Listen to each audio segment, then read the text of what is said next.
all the phallic stuff of Freud and concept of Jung as science, just like heliocentrism.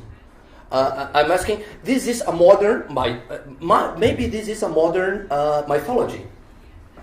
Mythology masquerading as science. Yes. And I think a case can be made that Freudianism is a kind of mythology masquerading as science.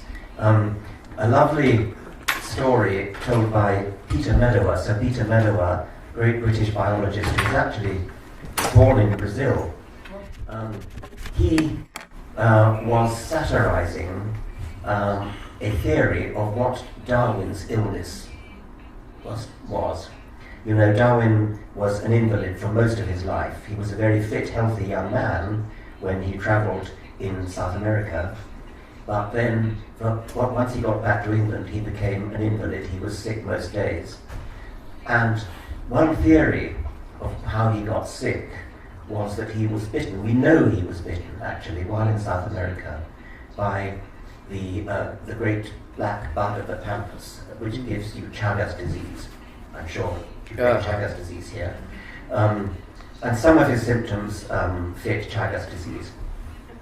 Medawar was considering this theory. Before considering it, he considered a Freudian theory of what was wrong with Darwin. And the Freudian theory said that Darwin so hated his father, Darwin, so hated his earthly father, that he wished to slay his heavenly father.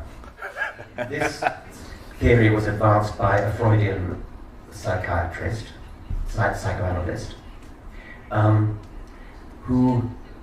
then Medawar satirically said, Darwin's hatred of his father, Dr. Robert Darwin, is evidenced by the fact that he called his father the kindest and wisest man I ever knew.